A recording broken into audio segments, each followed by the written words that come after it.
Salut à tous, j'espère que vous allez très très bien. Pour ma part, ça va super. Enfin, j'espère. Puisque j'étais prêt à l'heure, mais il y a encore eu un tout petit souci technique. On va partir là-dessus. J'espère que ça se passera très bien. J'espère que vous allez très bien. J'espère que vous allez être très nombreux et très actifs ce soir. Parce qu'en fait, on est en plein dans l'actualité la plus passionnante de la saison concernant la Ligue féminine de basket. Puisque ce sont les finales, et quelle finale pour ceux qui ont eu la chance de voir les matchs donc sur RMC Sport 2 toute la semaine, le match 3 et le match 4 qui ont eu lieu mardi et jeudi. On s'est vraiment régalé, on s'était déjà régalé sur les deux premiers matchs qui s'étaient donc déroulés à Lyon, le match 1 et le match 2. Et là vraiment, le match 3 et le match 4 nous ont également enchantés. Donc on va parler de ça aujourd'hui, bien entendu, les finales LFB. On va parler également des finales de LF2. Nous allons parler, comme d'habitude, des diverses infos et infos, notamment transferts, qui sont sortis cette semaine. On fera un petit point à l'étranger. Ça a joué en Turquie, donc il restait à déterminer le champion turc, et on l'a. On parlera aussi un petit peu de WNBA. Et puis, comme d'habitude, je vous propose tout simplement de proposer un thème qui n'aurait pas été abordé tout au long de notre discussion, de notre émission, à nous tous ensemble. Voilà, vous mettez en commentaire hashtag thème, par exemple, sachant que pour l'instant, j'ai un tout petit problème pour voir vos commentaires.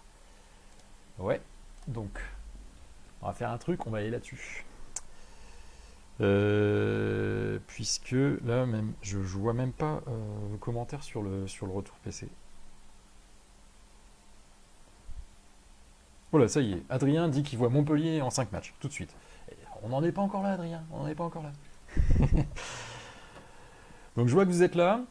Je vais regarder les commentaires sur mon smartphone en fait, puisque je les ai pas en retour caméra. Je vois que ça tourne correctement sur mon smartphone aussi. Je l'ai pas en retour PC, tant pis. On est parti, on continue comme ça. Allez, aujourd'hui, on se lance sur les finales de Ligue féminine. Donc comme d'habitude, je vais vous faire un petit retour sur les matchs qu'on a eu cette semaine. Avec mon écran magique, j'espère que ça fonctionne. Est-ce que ça fonctionne? Oui, ça fonctionne, magnifique. Bonjour Maxime, bonjour Adrien, bonjour Max. Alors, retour d'abord dans l'ordre chronologique sur le match 3 des finales de la Ligue féminine. Ça faisait 2-0 pour Lyon. Et puis le match 3 pouvait donc voir, voilà, tout comme le match 4, vous pouvez voir couronner l'équipe de Lyon en faisant une victoire à l'extérieur. Eh bien, ça s'est pas passé comme ça, puisque Montpellier a fait un départ, mais alors tambour battant. Puisqu'ils ont gagné les deux premiers,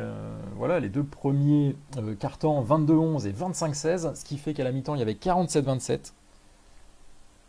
Et donc en deuxième mi-temps, par contre, Lyon a gagné la deuxième mi-temps, puisque l'équipe lyonnaise, l'équipe de l'Asvel, a remporté la deuxième mi-temps 34-25, mais n'a pas réussi à refaire complètement le retard, à peu près une dizaine de points. Il y avait 20 points à la mi-temps. Ils ont fait un retard d'une dizaine de points en deuxième mi-temps, ce qui donne un score de 72-61. Ce qu'on peut observer par rapport aux statistiques, c'est que c'est quand même vachement serré. Au niveau de l'adresse, vous voyez, les deux équipes ont été à 36% toutes les deux. À 40% pour Montpellier à 2 points, à 44% pour Lyon à 2 points également. C'est vraiment à 3 points que s'est fait la différence. Non seulement Montpellier a été super adroit, puisque 33% c'est un très bon taux pour l'ensemble de l'équipe. Et elles ont plus shooté également, elles ont un tout petit peu plus shooté. Elles ont capté un tout petit peu plus de rebonds, 46 au lieu de 38. Et à noter vraiment, c'est vraiment le départ canon de Montpellier, et notamment de Samy Whitcomb. Comme je vous l'ai noté, Samy Whitcomb, elle a marqué quasiment tous ses points en première mi-temps. Elle n'en a quasiment pas marqué en deuxième mi-temps. Comme vous pouvez le voir, elle a mis 19 points en tout dans le match et 12 points dans le premier quart-temps. Pour ceux qui ont vu le match, Samy Whitcomb a complètement pris feu. Montpellier a mis 22 points dans le premier quart-temps, Samy Whitcomb en a mis 12, plus de la moitié. Et dans le deuxième quart-temps, elle en met 5, dans le troisième quart-temps, elle en met 2. Et dans le quatrième quart-temps, elle met 0 points. Au niveau voilà, des meilleures marqueuses, Samy Whitcomb 19 points, Michel Plouffe 18 points, Taylor Wurtz 18 points, Mariam Badiam et Julie Allemand 15 points, Ornella Bancolé 13 points. Sur les rebonds, on voit Alicia Clark qui frôle toujours les doubles-doubles en points et en rebonds, qui a pris 9 rebonds. Diandra Chachwang 8 rebonds, 7 pour Ornella Bancolé et Samy Whitcomb, 6 pour Ingrid Tancré et Michel Plouffe. Et au niveau des passes décisives, la meilleure passeuse du match était Ingrid Tancré. Ensuite, Diandra Chachwang avec 6 passes, donc Ingrid Tancré avec 8 passes. Julie Allemand 5 passes, Alix Duché 4 passes, Samy Whitcomb et Alicia Clark 3 passes. À noter également, c'est que vraiment il y a Julie Allemand et Alicia Clark qui ont joué 38 minutes et un peu plus de 38 minutes. Donc en fait vraiment au niveau de Lyon, on tire sur le 5 majeur en fait. On va le voir d'ailleurs par la suite, j'ai un écran qui suit. On voit vraiment les temps de jeu, je vais vous montrer les temps de jeu d'ailleurs tout de suite. Donc Alicia Clark et Julie Allemand ont joué plus de 38 minutes. Et il n'y a aucune joueuse de Montpellier qui a joué qui a joué plus de 32 minutes. Vous voyez, donc il y a des rotations qui sont complètement différentes. Comme je peux vous le montrer ici. Alors c'est ici. J'ai mal classé mes slides. Tant pis. Est-ce que c'est ça? D'accord. Oui, c'est ça. Pardon, excusez-moi. C'était ici. Je reviens. Hop, voilà, ici. C'est le même match. Je me suis un peu perdu, mais c'est toujours le bon match. Donc, vous voyez les temps de jeu, en fait. Pour ceux qui regardent sur ordinateur, sur mobile, peut-être que ce sera un petit peu plus difficile à voir. Dites-moi si vous voyez bien. Est-ce que vous voyez bien mes tableaux en général? C'est vrai que je fais des tableaux tout le temps, je vous demande jamais. Dites-moi un petit peu dans les commentaires. Est-ce que vous voyez correctement les tableaux? Sachant que, comme d'habitude, alors on a quitté YouTube, on est revenu sur Facebook. Sur Facebook, il y a un décalage plus important entre le moment où je vous pose des questions et le moment où je vois vos commentaires. Et là, effectivement, je m'aperçois que la vidéo, elle met à peu près 10 à 15 secondes pour arriver. Merci Adrien. Ce que je disais, c'est au niveau des temps de jeu, on voit vraiment les temps de jeu du BLMA qui sont très répartis entre Diandra Chachwang, vous voyez, tout le monde est à peu près entre Diandra Chachwang, Alix Duché, Samy Whitcomb, Taylor Wurtz sont à peu près autour de 30 minutes. Ensuite, on a deux joueuses qui ont fait un petit peu moins, qui sont Andy Miem et Ornella Bancolé, qui ont fait une vingtaine de minutes. Et ensuite, Roman Berniès et Anna Domovic et Maria Lamant qui ont fait à peu près 10 minutes. Donc vous voyez, vous avez 9 joueuses qui ont joué plus de 10 minutes. Enfin, à peu près plus de 10 minutes.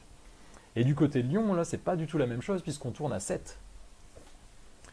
Et en plus, Fatih Sako n'avait fait que 10 minutes. Vous verrez qu'au deuxième match, elle n'a pas joué longtemps non plus. Et donc, forcément, il y a beaucoup moins de rotation du côté de Lyon. Allez, on passe au match de jeudi. J'aimerais savoir d'ailleurs qui a vu le match de jeudi parmi vous ce soir. Parmi vous ce soir, qui a vu ce match? Moi, j'étais tout simplement époustouflé par ce match. Je voudrais juste savoir si je suis le seul fou à avoir été enthousiasmé à mort par ce match, ou si vraiment... salut Julien, je vois que tu es arrivé. Ou si vraiment c'était un grand spectacle pour tout le monde. Dites-moi un petit peu, ça m'intéresse énormément. En tout cas, comme le disait Thibaut Petit, c'était une propagande pour le basket féminin, ce quatrième match. Donc, qui a vu ce score, déjà, le match aller en prolongation. Et puis, un score fleuve de 91 à 85. Donc je vois les réponses, Adrien qui est d'accord avec moi, oui bien sûr, François également, salut François, salut Clément, j'avais pas eu l'occasion de te saluer, salut Maurice aussi, qui dit allez les gazelles, et Clément a vu le match également. Donc alors, ceux qui n'ont pas vu le match, vous avez loupé un truc. C'est en replay, disponible en replay sur... je suis pas sûr. Je suis pas sûr que ce soit disponible en replay sur RMC, mais ça repasse dans la journée, quoi. Mais c'était vraiment un super match. C'était vraiment un match exceptionnel. On va voir ça d'ailleurs en détail. Alors, C'était le retour d'Elena Siak aussi, grosse surprise. Elena Siak est revenue alors qu'on pensait vraiment qu'elle ne jouerait plus du tout avant la fin de saison. Elle a une sérieuse entorse, je pense très sincèrement qu'elle joue en serrant les dents, vraiment. Comme vous le voyez, il y a eu beaucoup d'adresses dans ce match. 48% pour Montpellier, 46% pour Lyon. Vraiment un super match au niveau de l'adresse. Forcément, quand il y a de l'adresse, on a un magnifique match. Et ça allait très vite. Il y a eu énormément d'intensité, ça courait beaucoup. Donc vous voyez, les pourcentages d'ailleurs sont assez voisins. Donc on voit un tout petit peu plus d'adresse à 3 points et au lancer franc du côté de Montpellier. Les rebonds, pareil. Voilà, c'était une guerre de tranchées. 38 rebonds des deux côtés.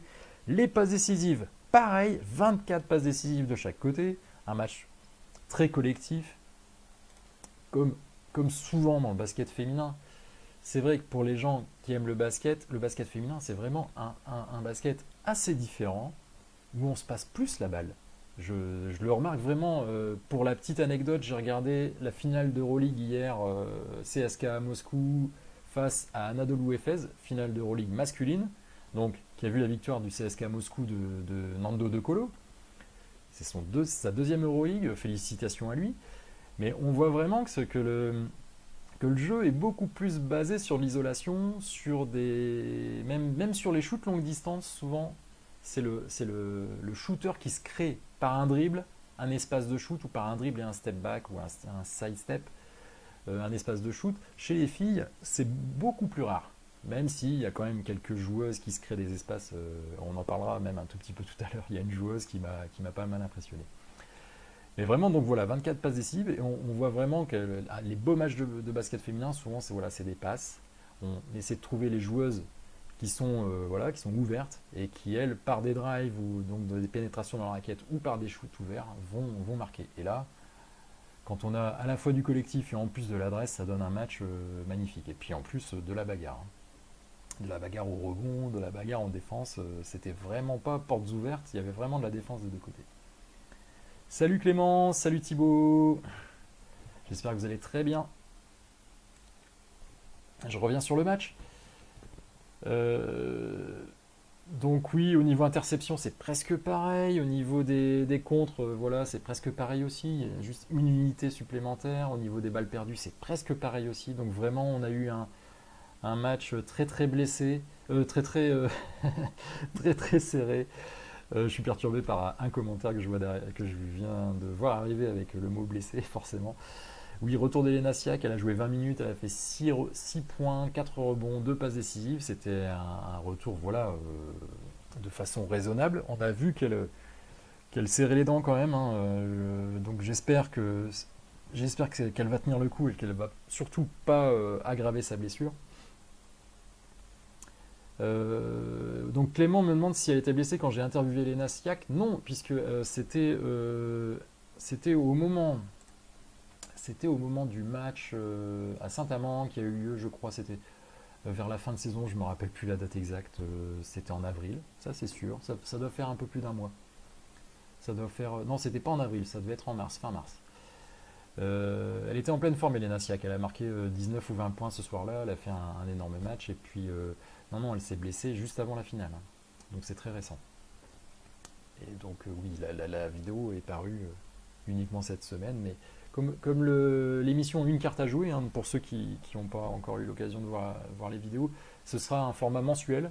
Donc, on a déjà tourné les vidéos pour juin et juillet. On a les 2 premiers épisodes, c'était avril et mai, Andy Miem et Elena Siak. Les épisodes suivants, ce sera donc juin, publié en juin et en juillet. Ces 2-là sont déjà tournés, à nous de tourner août, septembre, octobre, etc. On va essayer de pas trop les tourner à l'avance pour que ce ne soit pas complètement déconnecté de l'actualité. Mais voilà, on a à peu près une avance de 2 mois. Adrien nous dit que peut-être Clarissa Dos Santos reviendrait. C'est possible. C'est marrant parce que les 2 matchs ont eu lieu à 2 jours d'intervalle, hein. Les matchs allés c'était pareil, c'était le mardi et le jeudi. Et là, il y a quand même une semaine pour récupérer. Donc une semaine pour récupérer pour Elena Siak et une semaine pour récupérer peut-être Clarissa Dos Santos. C'est pas du tout négligeable comme information. je vais finir le point sur le match 4. Donc là, on a eu vraiment beaucoup de scoring. Bon, on a eu 5 minutes supplémentaires, hein, puisqu'il y a eu une prolongation. Mais alors, il y a beaucoup, beaucoup de choses à dire.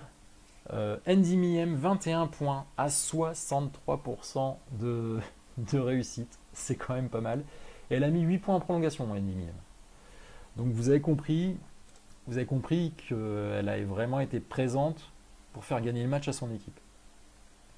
Andy Miem, qui à la fin, au niveau des interviews, disait qu'elle avait envoyé quelques bricasses. Alors oui, elle a probablement raté des shoots, mais 63% de réussite tout au long du match, c'est un très très bon taux.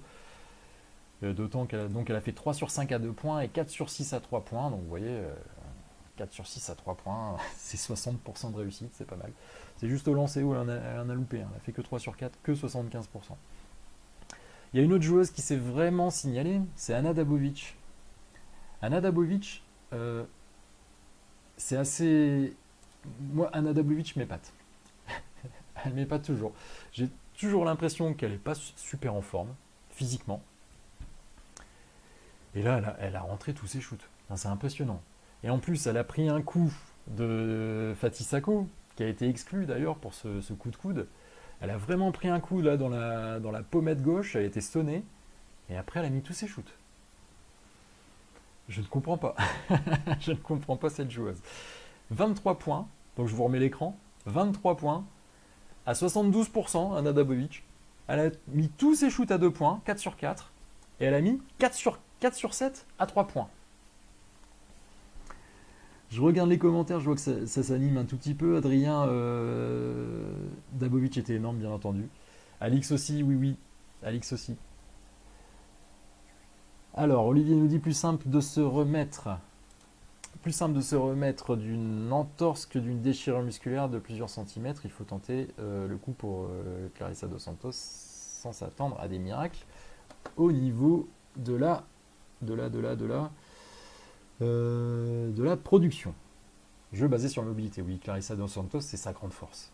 C'est pour une intérieure. D'ailleurs, c'est une intérieure qui n'est pas très grande, hein. Je crois qu'elle fait 1m85, elle est peut-être même un peu plus petite qu'1m85. Mais par contre, elle est très puissante et elle bouge très vite. Et elle roule très vite sur les pick and roll. Salut Guillaume. Elle retrouve la forme, Ana Dabovic, l'appel de l'euro à domicile. Ah, méfiance. Méfiance, les Serbes, j'allais dire un peu comme... n'ont pas l'air d'avoir une grande équipe, mais c'est un peu comme d'habitude, hein. Les Serbes, elles nous surprennent souvent par leur niveau sur les tournois. Alors que sur le papier, c'est pas forcément la plus grande équipe. Méfiance, oui.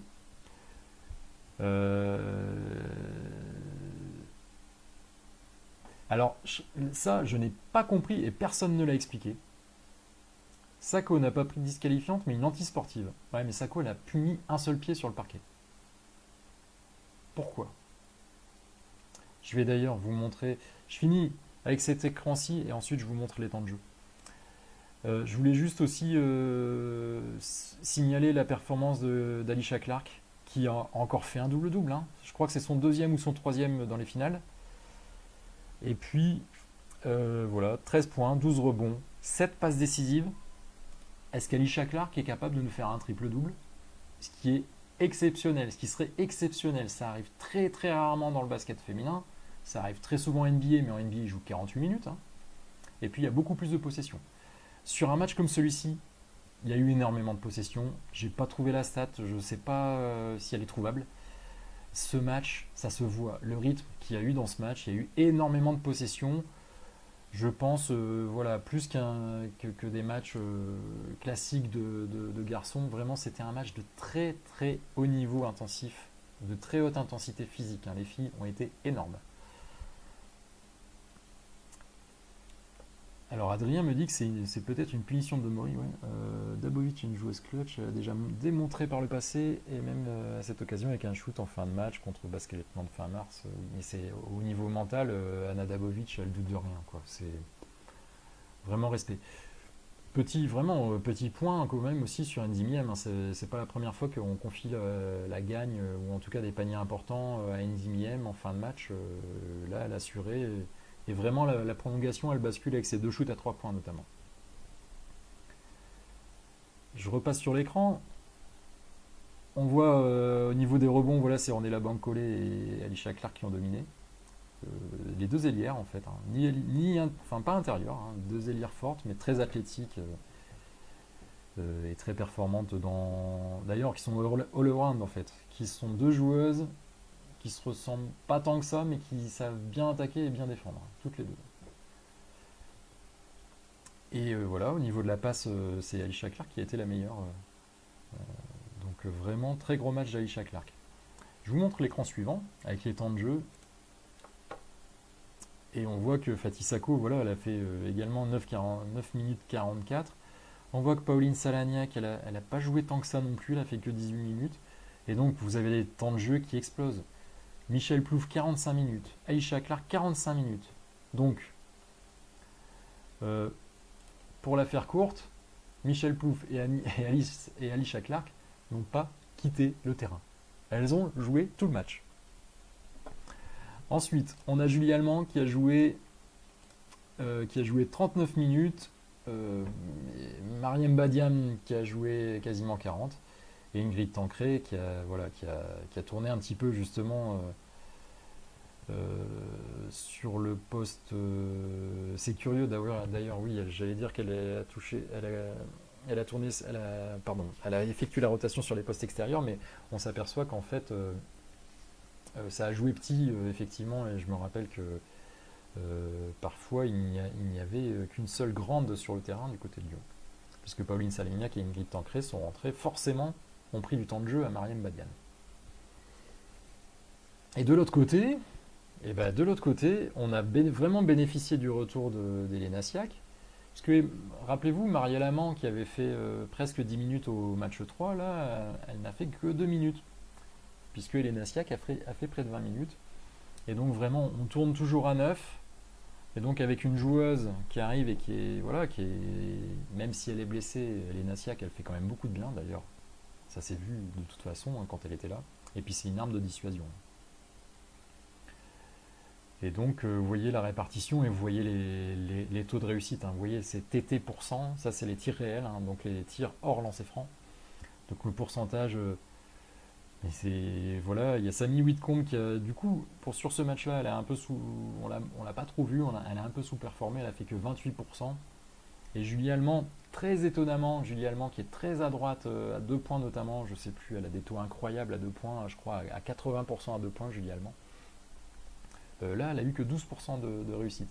Mais tout le monde, toutes les autres joueuses ont des taux supérieurs à 40%, ce qui est assez impressionnant, surtout de loin. Je ne vous ai pas mis les taux de loin, on va pas prendre trop de temps là-dessus. Et donc, oui, je vous fais ça, je vous dis ça, mais je vous montre pas l'écran. Voilà les temps et les temps de jeu, le nombre de points. Donc vous voyez Andy Miem, 63% de réussite, 21 points. Et Anna Dabovic, voilà, 23 points, 72% de réussite.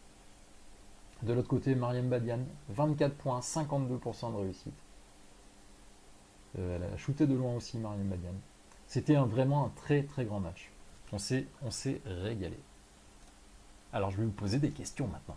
Parce que j'ai vu que vous participez déjà beaucoup. Je vais d'abord vous poser les questions et ensuite j'irai voir les commentaires. Alors, dites-moi. Allez, petit résumé, hein, petit rappel. Match 1 et 2, qu'est-ce qui s'est passé? On a vu un très bon contrôle défensif de la part de Lyon. Et vraiment, Lyon a gagné ces 2 matchs là-dessus. Elles ont réussi à minimiser l'impact offensif de Montpellier. Comme vous le savez, Montpellier qui a une armada offensive exceptionnelle. Donc ça a donné 2 matchs qui ont été plutôt bien contrôlés par Lyon et donc qui ont été gagnés par Lyon. Et vraiment sur l'aspect défensif, contrôle de l'attaque de Montpellier. Sur le deuxième match, là c'était pas ça du tout, c'était l'inverse. C'est-à-dire que Montpellier a complètement enflammé le parquet du petit palais des sports de Latte en première mi-temps, en mettant, je crois, 47 points, c'était ça, 47 points en première mi-temps. Hein, vous voyez, c'est des bases d'un match à 100 points, voilà, comme comme elles en ont fait plusieurs cette saison. Enfin là, c'était la meilleure défense en face. 47 points, passer 47 points en une mi-temps à Lyon, je ne sais pas si quelqu'un l'a déjà fait en fait.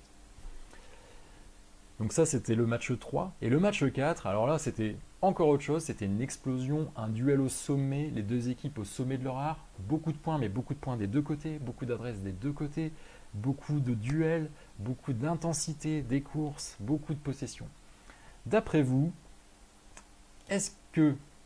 Donc voilà, quelle finale? Au début, j'ai voulu nommer cette vidéo « Quelle finale ?» avec un point d'exclamation pour dire « Mais quelle finale à laquelle nous assistons, elle est formidable. » Et là, maintenant, je vous pose la question, quelle finale? À quel genre de finale doit-on s'attendre pour le match 5?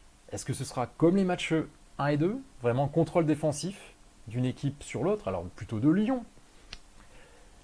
Est-ce que ce sera comme le match 3, vraiment Montpellier qui va prendre feu et donc qui va remporter le match? Ou est-ce que ce sera sur le match 4, comme sur le match 4, un match extrêmement serré et extrêmement offensif, enfin, de très très haut niveau? Ou alors, est-ce que ce sera autre chose? Dites-moi ce que vous en pensez dans les commentaires. Et pendant ce temps-là, alors, d'après vous, à quel genre de match nous allons avoir droit ce jeudi, à 20h45, je crois, en direct sur RMC Sport. Je regarde vos commentaires. Je vais remonter un tout petit peu. Hop, voilà, j'étais Guillaume qui nous avait dit que Anna Dabovic retrouvait la forme. Et surtout, enfin, je sais plus ses temps de jeu, Anna Dabovic. Voilà, 23 points en 18 minutes. C'est-à-dire que Anna Dabovic marque plus qu'un point à la minute. Alors, il ne faut pas oublier Mariam Badiane, tout à fait, François Huard, qui pèse depuis le début de la série. Elle a surtout profité de l'absence d'Elena Siak. Elle a quand même, avec le retour d'Elena Siak, elle a quand même bien dominé. Mariam Badiane est en train de faire des super finales, et pas uniquement grâce à l'absence d'Elena Siak. À voir ce que ça va donner si Elena joue plus longtemps au match 5.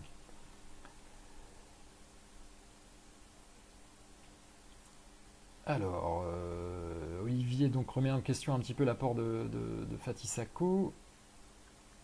Effectivement, il y a des retours de blessures qui sont un peu compliqués. Je pense que du côté de Marielle Amand, c'est compliqué aussi.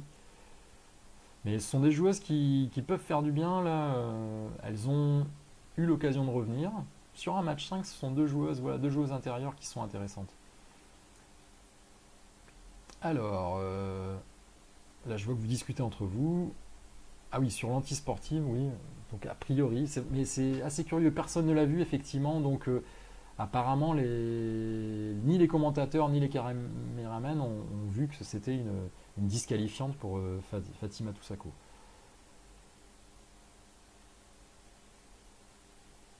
Alors, Adrien se dit que ça se jouera en seconde mi-temps. Depuis que je fais des lives, depuis que je regarde les statistiques de chaque match, il n'y a qu'un seul match qui ne s'est pas joué en deuxième mi-temps, c'est le match 3. Où là, ça s'est joué en première mi-temps. Montpellier a pris le large de 20 points. Mais sinon, il y a énormément de matchs, même sur les matchs de play-off. Je me rappelle de Montpellier-Bourges. Les deux matchs se sont joués en deuxième mi-temps. Je me rappelle de Lyon aussi, Charleville. Et Charleville-Lyon. Les deux matchs se sont joués en deuxième mi-temps. Tous les matchs étaient équilibrés à la mi-temps et se sont joués en deuxième mi-temps. Le seul match pour lequel ce n'est pas le cas, c'est le match 3, donc, où Montpellier avait pris beaucoup d'avance. Je ne sais pas pourquoi j'ai eu envie de dire Villeneuve. Villeneuve n'a pas du tout fait les playoffs cette saison, on le sait. Ah, alors, on se positionne un tout petit peu. Alors, Thibaut nous dit expérience fraîcheur pour Montpellier. L'apport du banc pour Guillaume. Le bémol, c'est qu'il y a eu une semaine de repos. Et on voit quand même que le match 4, alors que ça s'est joué à 9 joueuses contre 6,5, Lyon a tenu la dragée haute à Montpellier. Oui, Géraldine, j'espère énormément, moi aussi, que ce sera un match comme le match 4 et que le meilleur gagne. Enfin, franchement, si ça peut aller en prolongation, ce serait dantesque. Ce serait formidable. En tout cas, sur faut pas être cardiaque, bah, ou j'allais dire, faut tenir avec personne, mais même quand on tient avec personne, c'est exceptionnel. Moi, je me suis régalé, c'était génial. Ah, le BLMA à la faveur de pas mal de monde, c'est bien. Et Mag, bonjour Mag, nous dit qu'on aura le même match, le match 4. Et le public lyonnais, oui, qui a l'air pas mal, hein, vraiment. J'ai l'impression que les Lyonnaises se découvrent un super public. J'entendais pas aussi souvent parler du public lyonnais. Là, je pense que l'arrivée de Tony Parker et le fait aussi de gagner plein de matchs, hein, et puis de parler de plus en plus de l'équipe féminine aussi, parce qu'à l'Asvel, ils font vraiment l'effort, hein, de valoriser aussi leur équipe féminine. Et ils en parlent autant que possible. Donc ça fait venir du monde dans la salle. C'est très bon signe. Le BLMA est archi favori pour le match 5. Moi je trouve pas. Sincèrement Olivier, je trouve pas. Quand on voit les deux matchs qu'on réussi à faire Lyon, je mettrais peut-être même une pièce sur Lyon. Maintenant, c'est toujours la même question. Est-ce que Montpellier va prendre feu ou est-ce que Lyon va réussir à contenir, pas éteindre, hein, à contenir ce feu, tout en étant bon offensivement? Je ne vais pas lire en détail les arguments d'Olivier, je vous invite à les lire vous en détail, parce qu'Olivier il fait des très longs commentaires. Merci Olivier, je te remercie pour ça. Voilà. Je vais passer au sujet suivant. Ah, je vais vous poser une autre question. Mais oui, j'ai une autre question à vous poser. Il me semble. Donc quel genre de match allons-nous avoir? Bon, vous êtes déjà un peu prononcé sur la question, c'est qui sera champion? Le Lyon Asvel féminin, le BLMA Latte Montpellier, ou un autre, hein, c'est comme vous voulez. Non, c'était une blague. Bon, c'était une mauvaise blague. Allez, là je vais vous demander, allez-y, dites-moi qui va gagner. Lyon à domicile est fort quand même, nous dit Fabien. Salut Fabien. Fabien, est-ce que tu penses que Lyon va gagner? Guillaume d'ailleurs, Olivier, tu nous dis que Montpellier est archi favori, mais toi tu penses que qui va gagner? En défendant dur avec Julie Allemand qui passe beaucoup plus sur le jeu, sur les matchs en public. Oui, Julie Allemand, hein, quand on voit le match 4, elle a un petit peu sous-performé. J'ai eu du mal à être critique avec Julie Allemand qui a été formidable, qui est formidable depuis toute la campagne de play-off. Là. BLMA, oui, on voit BLMA beaucoup. Mag qui nous dit Lyon. Mais je pense que faudrait voir la cote des bookmakers, probablement, hein, que la cote de Lyon doit être un tout petit peu plus élevée. Donc il y a plus d'argent à gagner. C'est Candidine, c'est jeudi à 20h45 sur RMC Sport 2. Allez, on passe à la suite. On est resté longtemps sur les finales, mais ça valait vraiment le coup. Les finales de Ligue féminine sont géniales. Cette saison, c'est génial. C'est souvent génial d'ailleurs.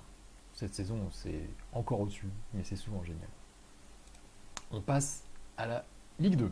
Pour accéder en Ligue féminine, il y a deux équipes qui sont en train de se tirer la bourre, qui sont Charnay.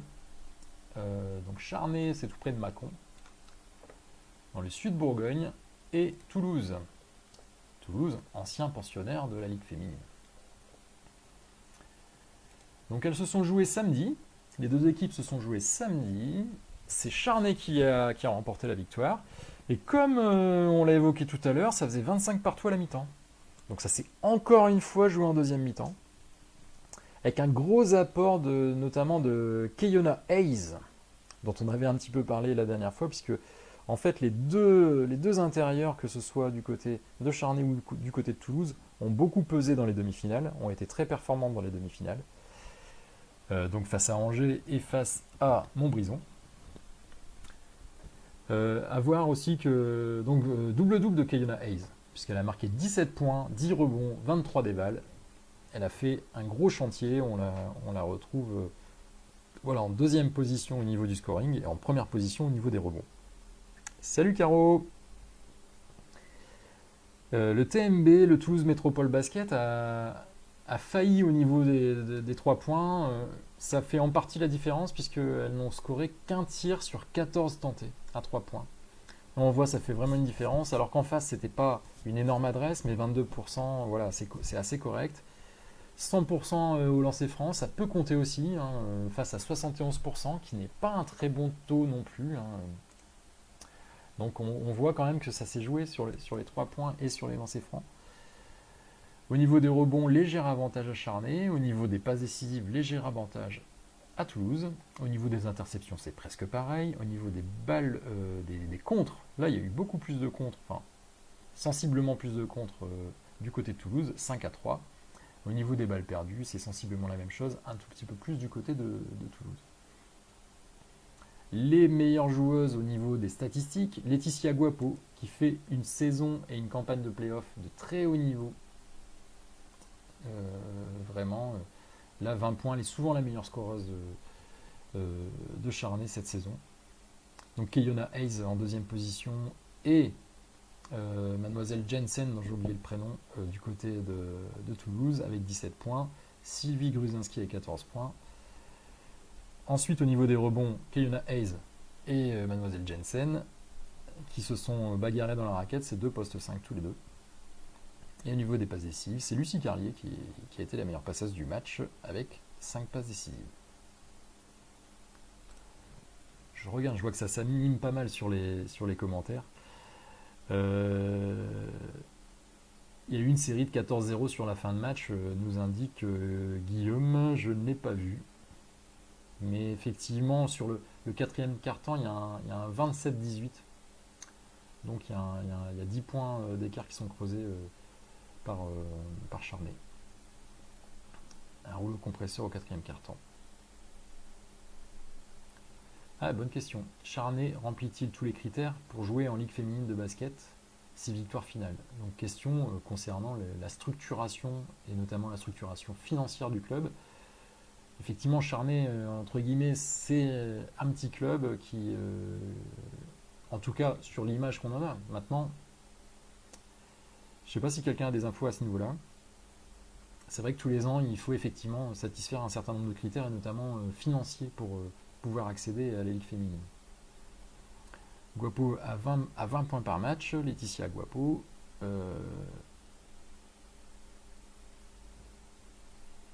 Voilà.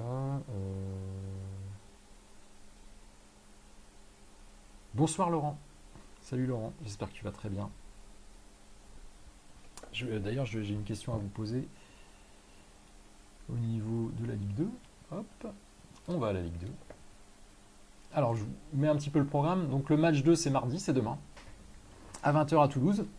Le match 3 éventuel, c'est samedi, donc à 20h à Charnay. D'après vous, qui sera champion? Est-ce que, d'ailleurs, je vais même vous demander un petit peu plus précisément, est-ce que ce sera Charnay 2-0, Charnay 2-1 ou Toulouse, qui forcément 2-1? Est-ce que, pour ceux qui ont vu le match, comment est-ce que vous sentez, cette confrontation? Donc Adrien pense vraiment que Charnay sera au-dessus. Dites-moi un petit peu en commentaire. Moi, je pense que ça va faire un 2-1. Je pense que Toulouse va prendre le deuxième match à domicile. Surtout, voilà, en considérant qu'elles ont été au contact pendant 3 quarts temps. Oui, il y a sûrement Sylvie Gruzinski qui voudra terminer sur au moins une victoire à domicile. Mais bon, vouloir, c'est pas suffisant, il faut pouvoir le faire. En tout cas, c'est une joueuse d'expérience qui, à mon avis, prendra ses responsabilités. Toulouse ne veut pas gâcher, voilà, le dernier match. Maintenant, on fait pas toujours ce qu'on veut dans la vie, parce qu'en fait, il y a un adversaire qui, lui voudra faire 2-0. Donc, Maxime dit Toulouse 2-1. Ah, Maxime a confiance en Toulouse. Sûrement par solidarité nordiste, hein, il y a pas mal de joueuses nordistes dans l'équipe de Toulouse.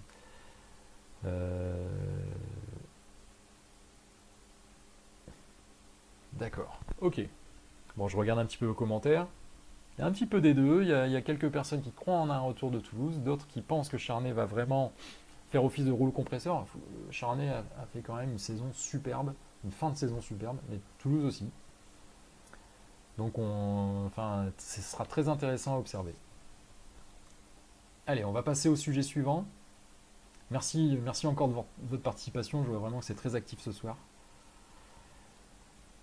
Et je vois que ça se chambre un tout petit peu les commentateurs, entre Laurent et Adrien. Salut Simon, j'espère que tu vas très bien.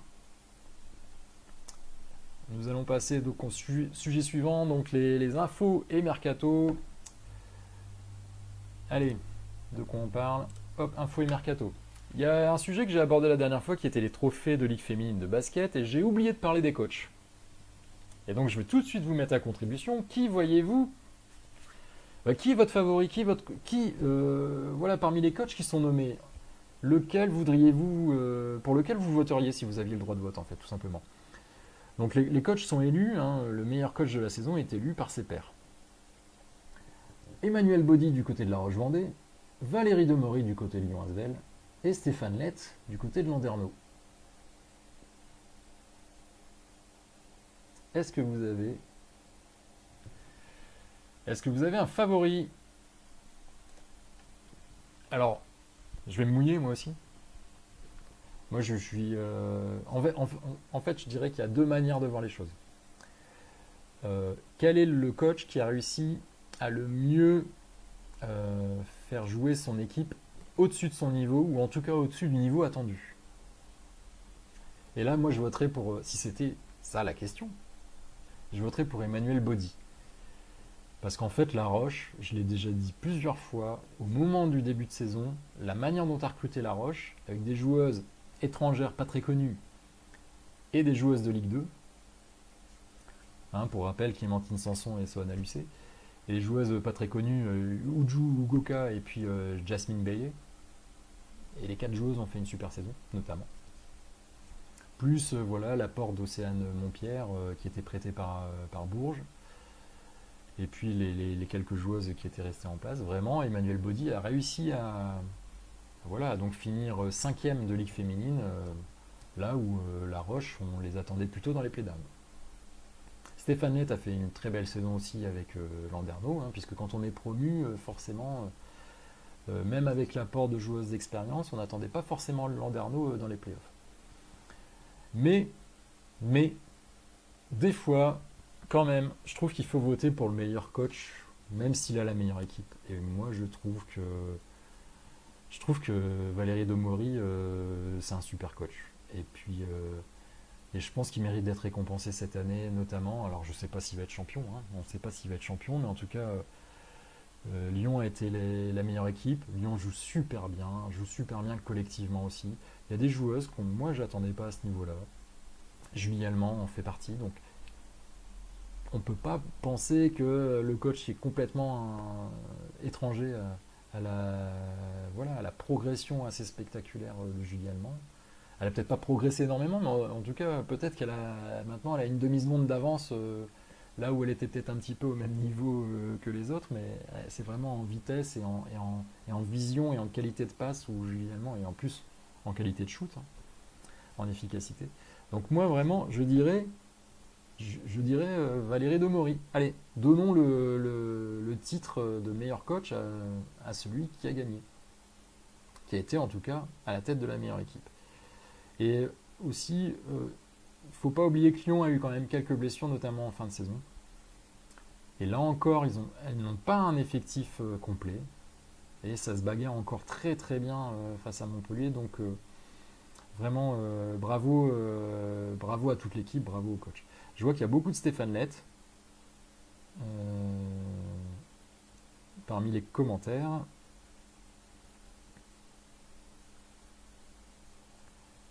Mag nous dit Valérie Demory. Voilà, je cite ceux qui sont d'accord avec moi. Maxime nous dit Stéphane Lett. Adrien nous dit Stéphane Lett également. Salut Dédé, qui dit Valérie également. Stéphane Lett pour Fabien. Ah ouais, Stéphane Lett, dis donc, c'est le seul que j'aurais pas mis. Je disais que plutôt pour celui qui a fait upgrader son équipe, j'aurais mis Emmanuel Baudy. Et pour celui qui a eu les meilleurs résultats, je dirais Valérie Demory. Ouais, le parallèle, Olivier, qu'on peut faire entre Zvezdan Mitrovic, le coach de l'Asvel qui n'est pas nommé, et puis avec un coach en Ligue féminine, c'est Thibaut Petit. Thibaut Petit qui est entre guillemets à la tête de l'équipe la plus, la plus brillante sur le papier, n'est pas nommé. Donc je pense que c'est assez français ça, c'est de considérer que on préfère mettre en valeur un coach qui, qui surperforme par rapport à une équipe qui est réputée moins forte. Et quasiment en fait le coach, en début de saison, quand vous prenez les effectifs, celui qui a la meilleure équipe, mais il est sûr de ne pas être élu coach de l'année. C'est un peu ça l'idée. Et je suis pas forcément pour. Hein. Quand on voit la manière en plus dont coach Thibaut Petit, franchement, il y a vraiment des choses très très intéressantes. J'aime beaucoup la manière aussi dont il s'exprime, c'est très intéressant. Allez, on passe au sujet suivant. On va passer. Ah oui, il y a encore un petit peu de côté transfert. Il y a encore un petit peu de transfert à évoquer. Les Flammes Carolo ont communiqué un peu à moitié cette semaine. Ils ont fait un live très très intéressant. Je vous invite vraiment à le regarder du côté de leur page Facebook. C'est un live qui dure 1 heure. C'est marrant parce que le, le présentateur, j'ai pensé à lui, enfin j'ai pensé à moi. Parce qu'il disait qu'en fait au bout d'1 heure, alors que l'émission devait durer 35 ou 40 minutes, il s'excusait d'avoir duré 1 heure. Moi je ne m'excuse pas. Je suis désolé. J'ai prévu aucun timing. C'est notre émission tous ensemble. Si on est long, et si vous êtes là, si ça nous intéresse, tant mieux. Si l'émission peut durer 2 heures, tant qu'il y a des gens qui s'intéressent à l'émission, elle dure 2 heures. Et donc l'émission était très intéressante du côté de Charleville. C'était organisé avec Ardennes TV, c'est ça. Et ils nous ont annoncé donc ce qu'on savait un petit peu déjà, c'est-à-dire les signatures de Georgia Sotana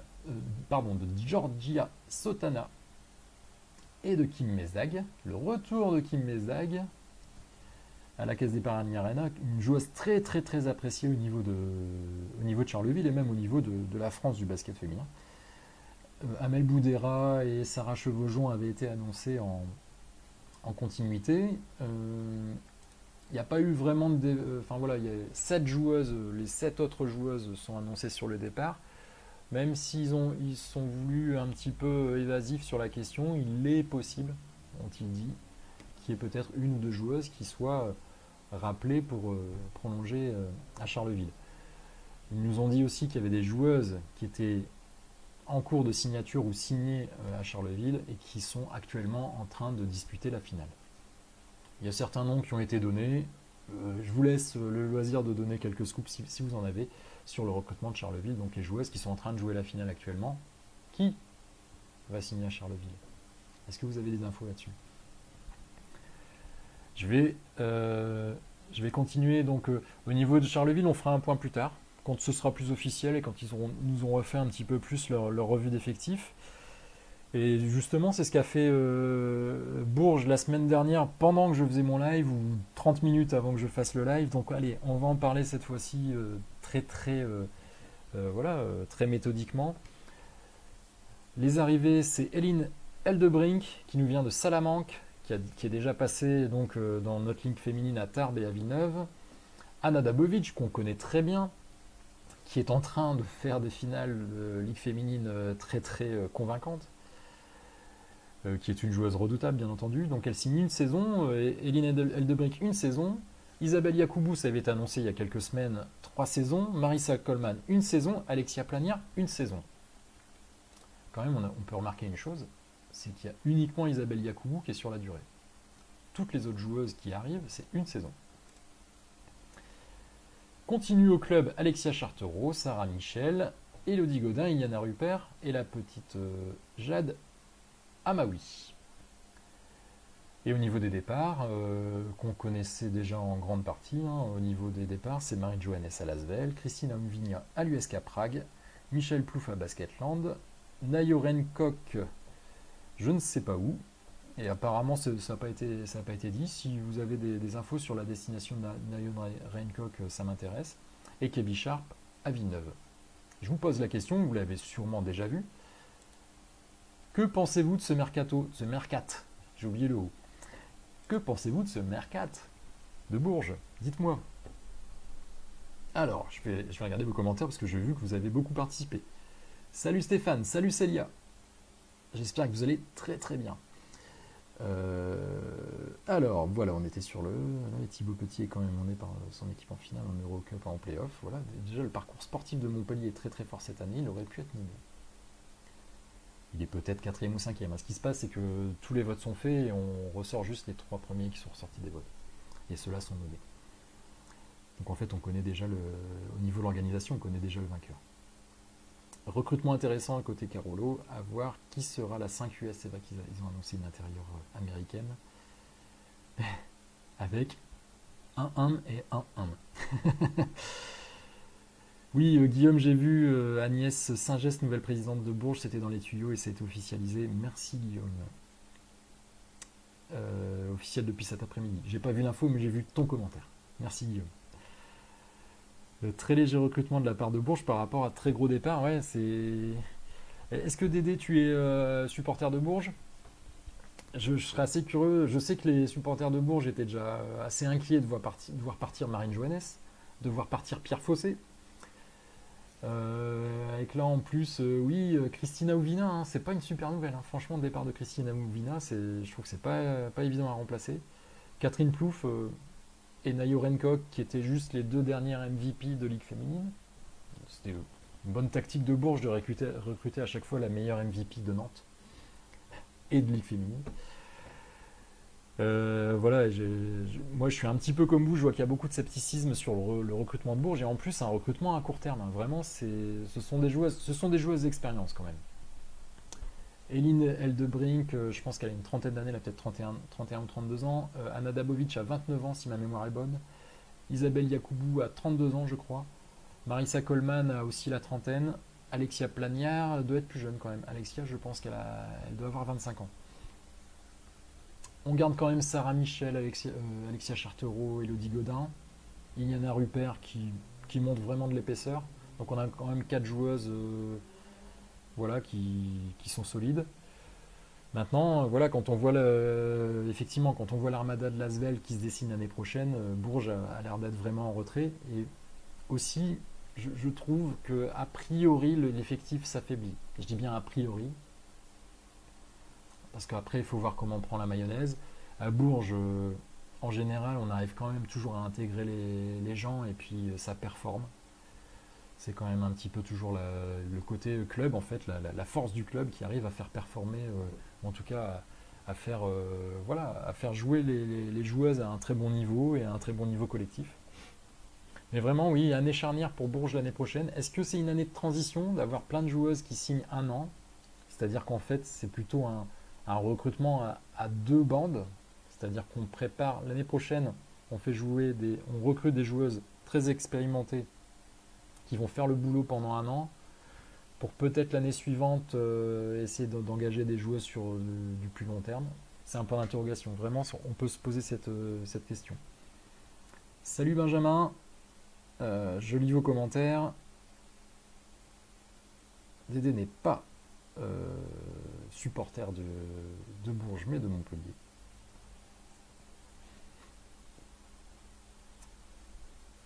Les départs évoqués par Maxime du côté du BLMA, baisse de qualité globale de l'effectif du côté de Bourges, nous dit Olivier.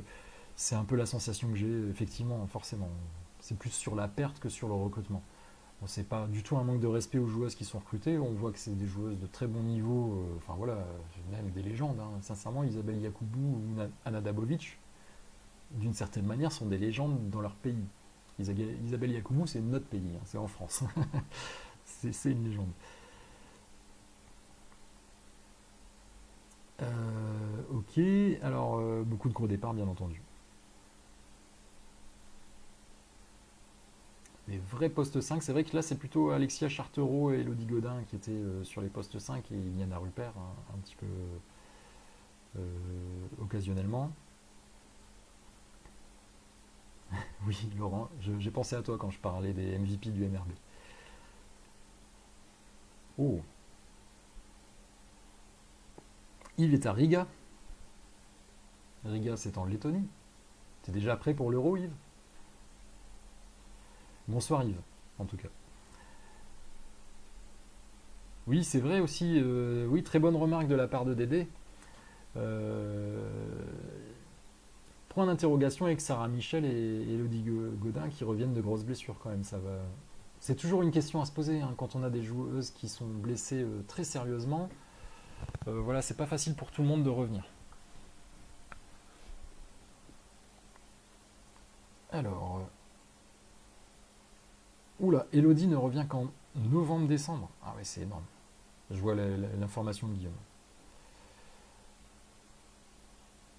Maxime demande est-ce que quelqu'un sait où va Camille Aubert la saison prochaine.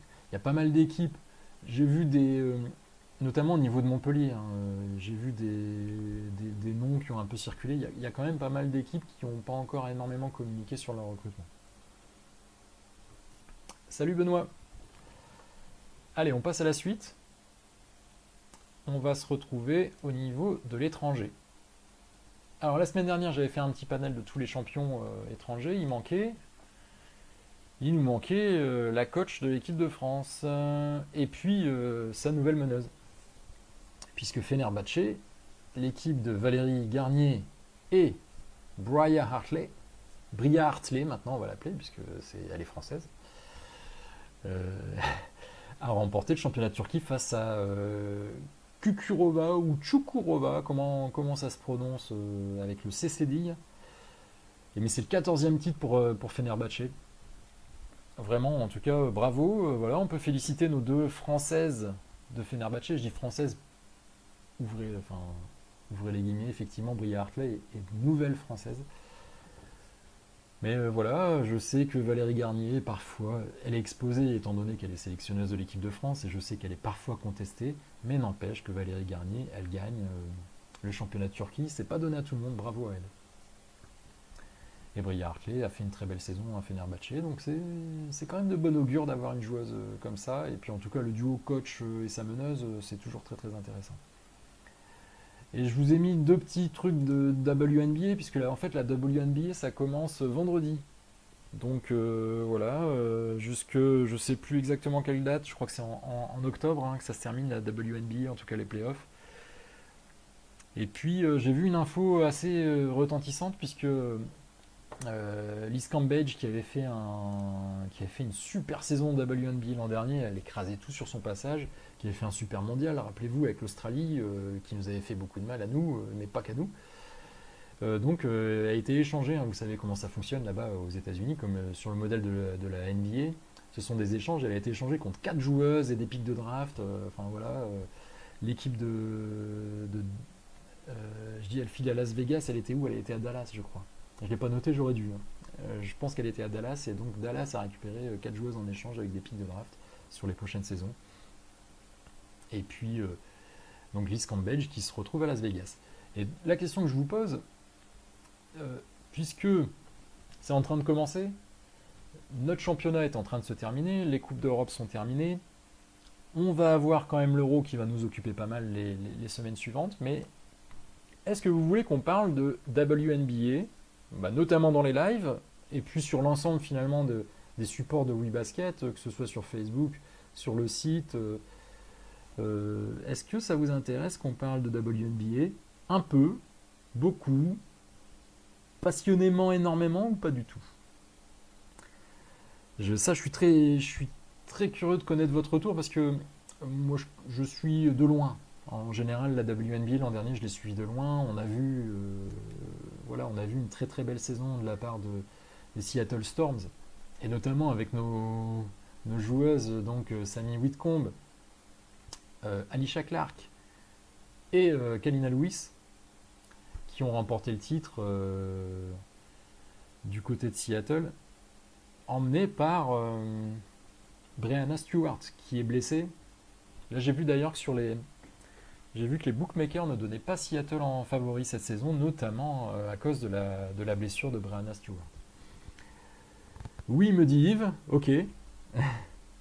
Est-ce que c'est oui par rapport à cette question-là ou est-ce que c'est oui par rapport à une question précédente? Qu'est-ce que j'ai posé comme question avant? Que pensez-vous du mercato de Bourges? Donc là, à mon avis, c'est oui pour ça. Petit recrutement dans le Nord, ça c'est pour autre chose. Bonjour Benjamin.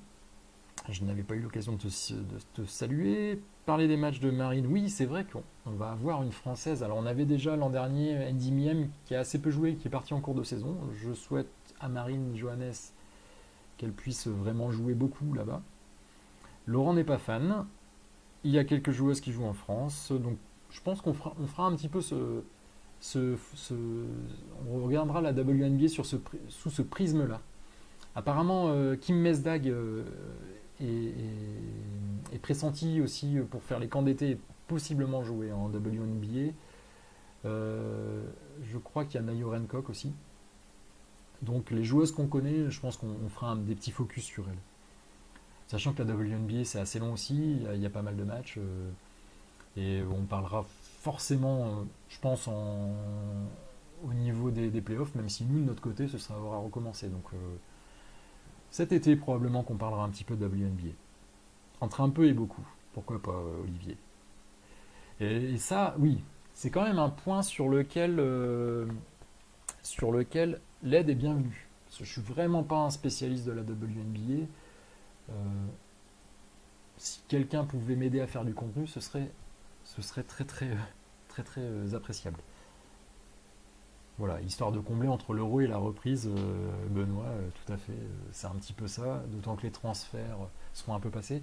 Ce qu'on fera cet été, n'empêche, là vraiment, en fait je vais le faire un petit peu au fur et à mesure. Là, quand je vais préparer les émissions, si je vois qu'il y a pas trop d'actualité et qu'il faut faire entre guillemets du remplissage de contenu, on fera vraiment des points. Là, un petit peu ce qu'on a fait avec Bourges, mais on détaillera un petit peu plus. On détaillera vraiment un petit peu plus, voilà, quelle est l'évolution du roster, voilà, les départs officialisés, les arrivées officialisées, et on fera vraiment des émissions quasiment spéciales par club. Ça peut être intéressant.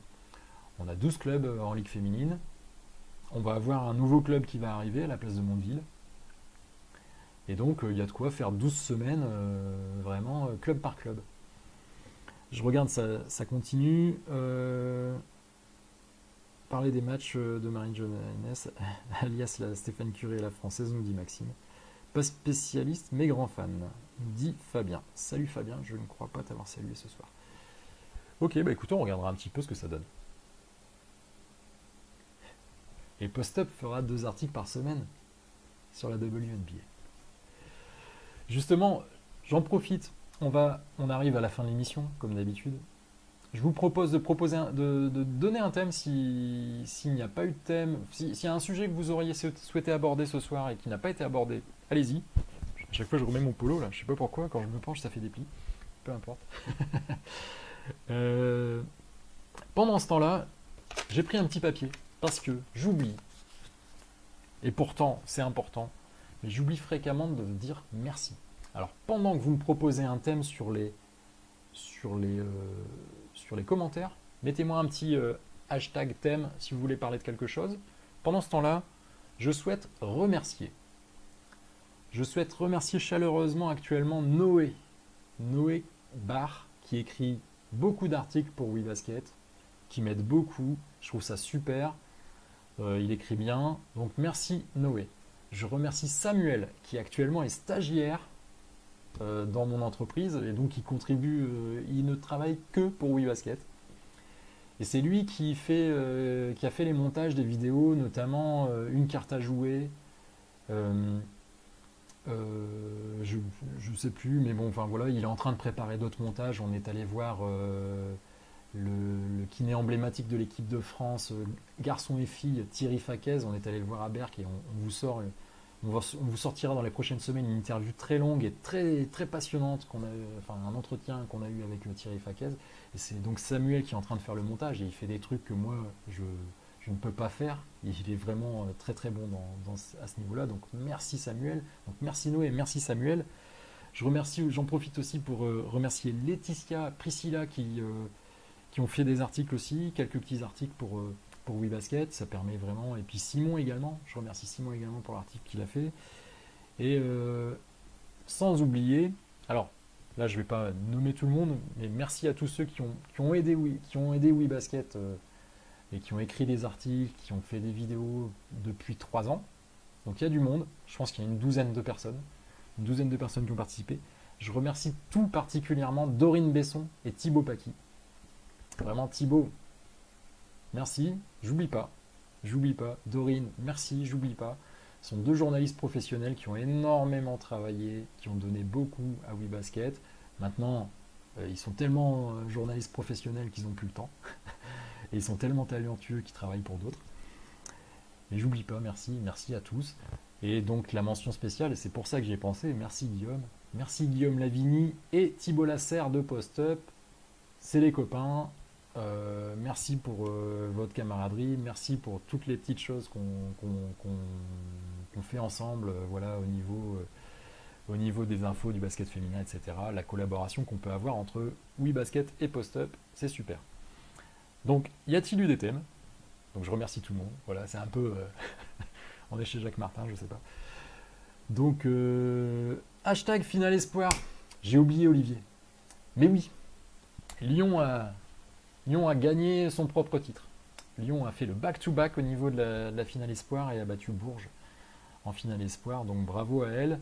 Et parmi les joueuses qui ont gagné la Finale Espoir, il y en a, je crois, 3 qui jouent les playoffs. Je ne les ai pas cités. Je vais les citer.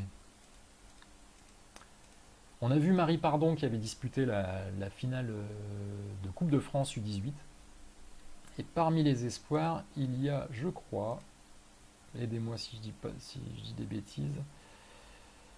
Je connais pas, je crois il y a des Camille, tous leurs prénoms commencent par C, je connais pas exactement leurs prénoms, mais il y a Mademoiselle Chabrier, Mademoiselle Droguet, je crois, qui jouent, et Mademoiselle Franchelin. Je crois que c'est ces 3 filles-là qui ont gagné la finale espoir.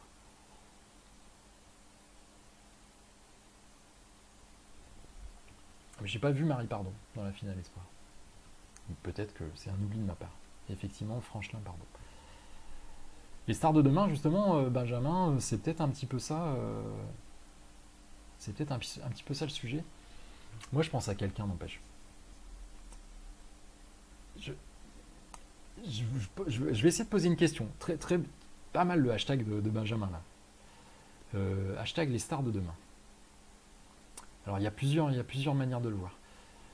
Et voilà, parmi les joueuses qui ont été appelées en équipe de France, est-ce que vous vous rappelez de la liste 19 joueuses qui ont été appelées en équipe de France? Laquelle, d'après vous? Alors, parmi les outsiders, parmi les joueuses qui ne sont pas tellement installées, parmi les joueuses qui ont été appelées peut-être pour la première fois ou la deuxième fois, je pense notamment à Sarah Chevaujon, qui, d'après vous, va exploser, va nous faire une Kady Diamité? Rappelez-vous, il y a 2 saisons, Kady Diamité était appelée pour la première fois en équipe de France, je crois, en 2017. Elle fait l'Euro. Elle fait un super Euro, Kady. D'après vous, parmi les 19 joueuses, qui a ce profil? Qui va, parmi les 19 joueuses de l'équipe de France, qui n'était pas du tout dans les tuyaux? Alors, je vais faire un petit rappel. Sarah Chevaujon n'était pas dans les tuyaux. Marine Fautou, elle est arrivée, elle va faire ses premières sélections. Ok, je vois les réponses. Ornella Bancolé. Ornella Bancolé qui était pas en équipe de France A et qui est en train d'arriver. Et Magali Mendy. Magali Mendy qui n'a pas le même profil puisqu'elle est plus âgée. Mais elle vient de nulle part, Magali Mendy. On ne l'a pas vu arriver. Enfin, nous, on l'a vu arriver à l'Open. Hein. Et d'après vous, donc je vois qu'il y a beaucoup d'Ornella Bancolé. Hein. Moi, Ornella Bancolé, bien sûr, je pense qu'elle a une carte à jouer. Elle est tellement... oui, Magali Mendy aussi. Mais Sarah Chevaujon aussi. Et la seule que je mets un petit peu dans un cercle un peu différent, c'est Marine Fautou. Marine Fautou qui, je pense, est appelée pour vraiment se faire les dents et puis voilà, être un petit peu plus sparring partner pour la préparation. En revanche, je pense vraiment que Sarah Chevaujon, Ornella Bancolé et Magali Mendy ont une vraie carte à jouer chacune. Plus en comptant aussi la blessure de Sarah Michel, qui sur ces postes-là, les postes d'arrière et lière, forcément, Sarah Michel, c'était une taulière, elle a libéré une place. Et donc Sarah Chevaujon, Magali Mendy et Ornella Bancolé peuvent en tirer profit. Je vois qu'il y a beaucoup de de Magali. Ah, je vois. Magali. Ah oui, il y a Iliana Rupert, c'est vrai, je ne l'ai pas cité. Je l'ai pas cité. À l'intérieur, il y a du monde. À l'intérieur, ça va être compliqué. Effectivement, Mag nous confirme ce que je disais. Je regarde les autres sujets parce que je pense que j'ai peut-être pas tout.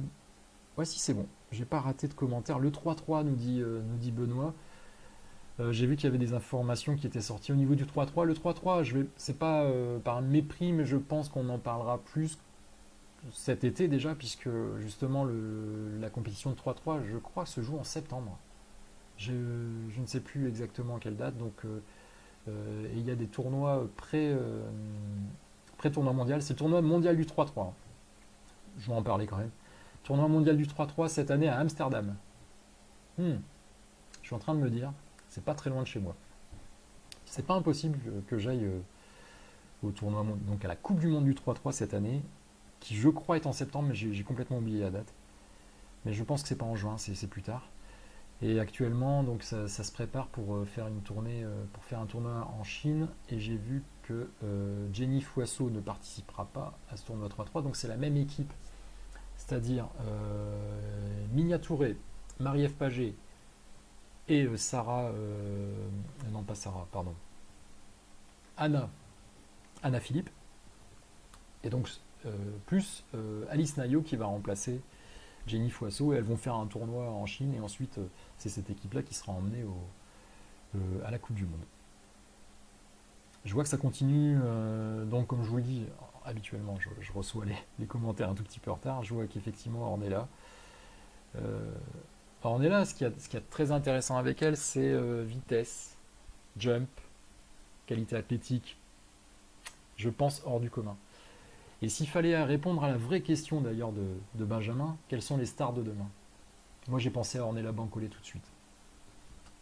Il est possible, c'est ce que je pense vraiment, je pense qu'Ornella Bancolé sera peut-être la future superstar du basket français.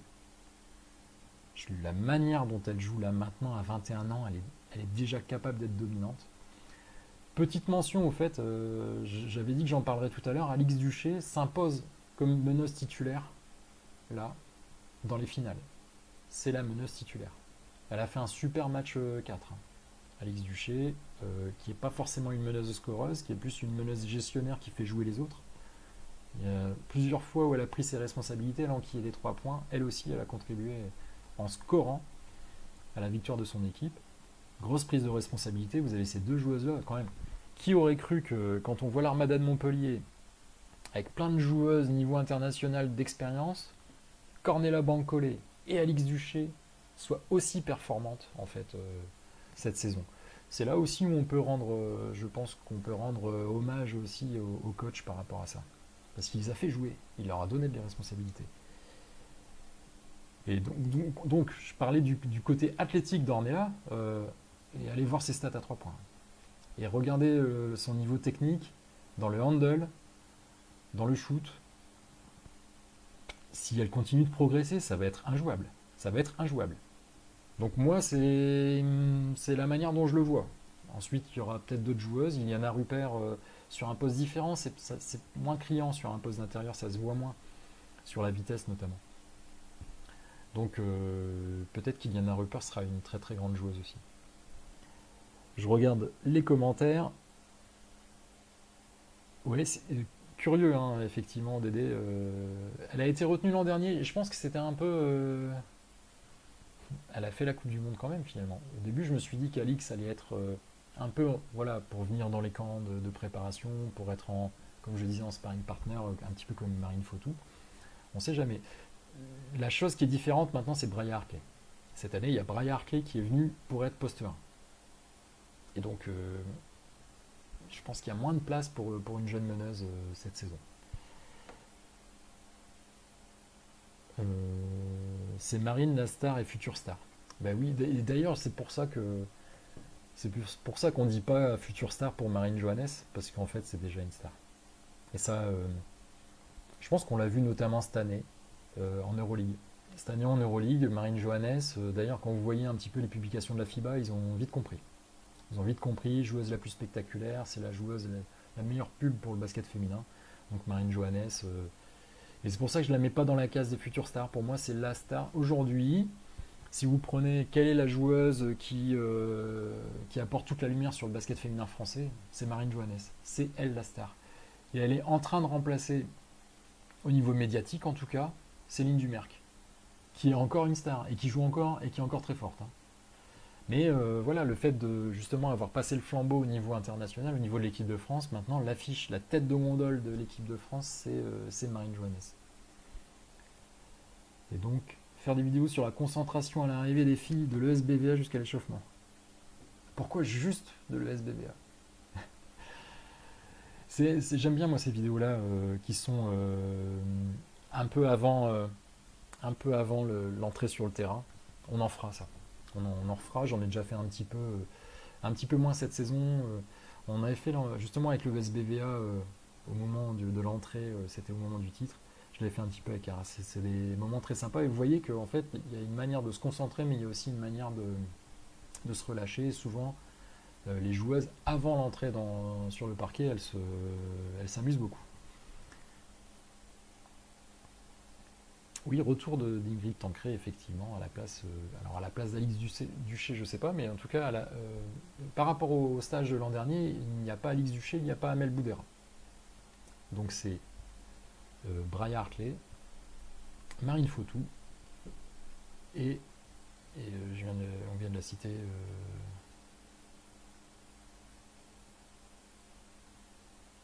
je ne sais plus, qui ont remplacé Alix Duché et Amel Boudera. Ben non, mais c'est bon, Braya Hartley et Marine Fautou. Salut Jean-Michel, c'est la fin. Je pense qu'on a bien travaillé.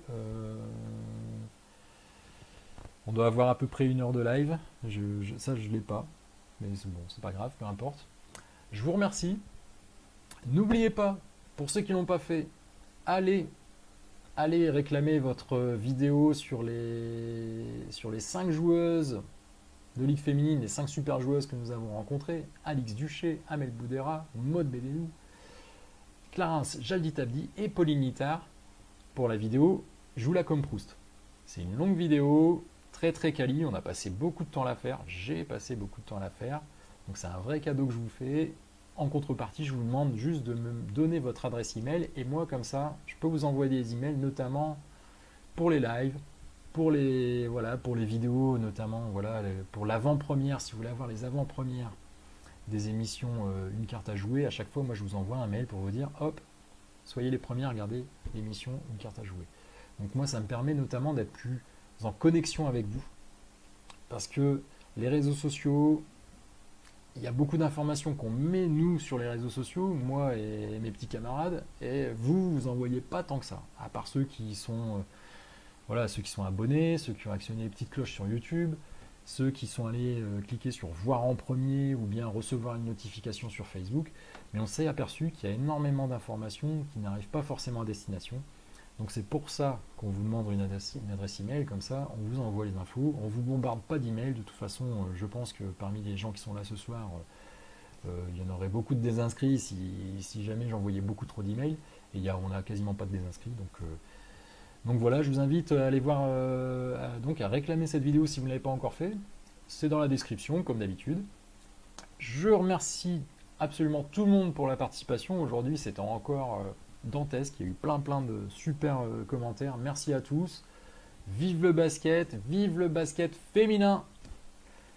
Et puis voilà, je vous souhaite tout simplement une excellente soirée. Ciao, ciao. Bonne soirée à tous.